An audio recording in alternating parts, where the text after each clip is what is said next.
into the week of April 14th through April 20th.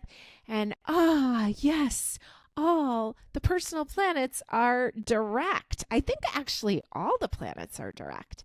So this is what we've been waiting for. I have been telling everyone, please try to wait till April 15th before making any major decisions.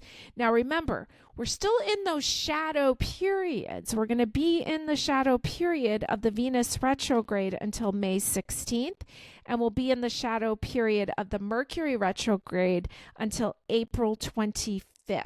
But technically, all the planets are direct, and I'll tell you, sometimes that's just good enough for me.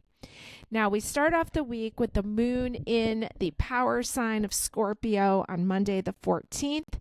Take it slow and trust when your body speaks to you via feelings, okay? Intuition runs high. Still got a few planets in water signs, and the moon in the water sign of Scorpio through till Tuesday evening. So intuition runs high, creativity runs high, just move slowly. Now, Mercury enters the sign of Aries, so it returns to the sign of Aries after retrograding back into Pisces. It's really easy to put your foot in your mouth on Wednesday the 16th, so watch your words. Now, the 17th, we'll have the moon will move into the sign of Sagittarius. And the moon is going to be square Venus on the 17th. So just kind of do your own thing. It'll be easier. Mars is going to move into Leo. And I think that's a good thing because Mars, it did that whole retrograde thing and it ended up spending I forget, it was something ridiculous, 6 months in the sign of Cancer. And Mars doesn't usually stay that long in a sign, but because of all that retrograding that was going on, it's finally moving into the sign of Leo, where it's going to be a heck of a lot happier than the watery sign of Cancer that just moves a little too slow for Mars. So Mars into the fire sign of Leo. Now, the 18th, when Mars moves to Leo, I wrote down forward movement at last. Okay, Leo rules the heart chakra. There's a lot of joy. Let's bring joy into our actions moving ahead. Now we move into the weekend, and we're going into Taurus season, which is very exciting. On Saturday the 19th, the sun will enter Taurus at 3:56 p.m. So we'll have a lot of grounded energy there with the sun moving into the fixed sign of Taurus, ruled by the planet Venus, which is a beautiful thing. Now, Sunday, I wrote down, for Saturday, I said don't push too hard for your way because things it might be a little tough to get your way on Saturday. On Sunday, we have Easter Sunday, 420, and roll with the changes. Again, don't push too hard for your way. We have the sun square the moon, and we have the moon close together with Pluto, and it's opposite Mars, and it's just a little spicy and a little intense. I already talked about Mars being the god of war in Greek mythology and Pluto being Hades in Greek mythology. They're right across from each other. This is the third time that this has happened in the recent past, and things can get feisty. So please don't push too hard. Try to have a beautiful, happy Easter. Let's pull a couple cards for this Easter week and this Taurus season week.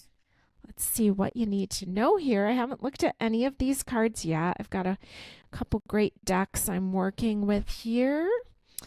And so these cards on the top are the leftovers from the month ahead, right? So we have those themes up there. Now this is for this week here. This finally with the planets direct week. And we're starting off with the Oak King. This is the Hanged Man traditionally. So when you've got the Hanged Man here, Pisces energy, we know we're starting to move out of that. This is the card of the divine delay. We did say in the beginning of the week to kind of go slow with all the water energy. So I think that's just a continuation of that. The Star has come out. This is your second major arcana that's showing up. And so this is a card of your hopes and your dreams.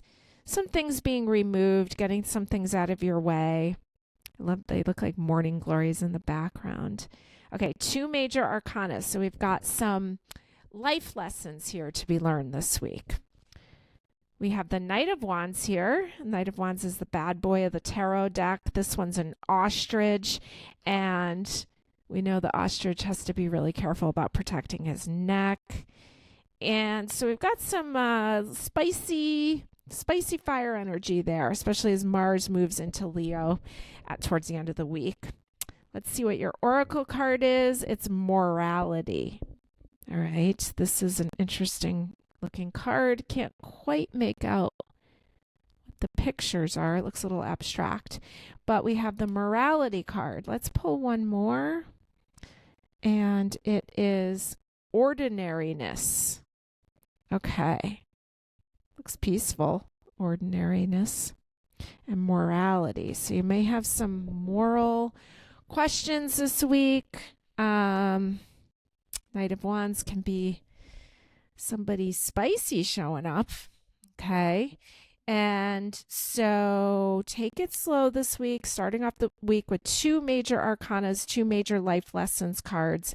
Having fun with the Knight of Wands there, but keeping the idea of morality in mind this week, what yours are, and ordinariness looks pretty peaceful, so I wouldn't write that off too easy, okay? The simple pleasures, we're moving into beautiful weather here, and enjoy those simple pleasures.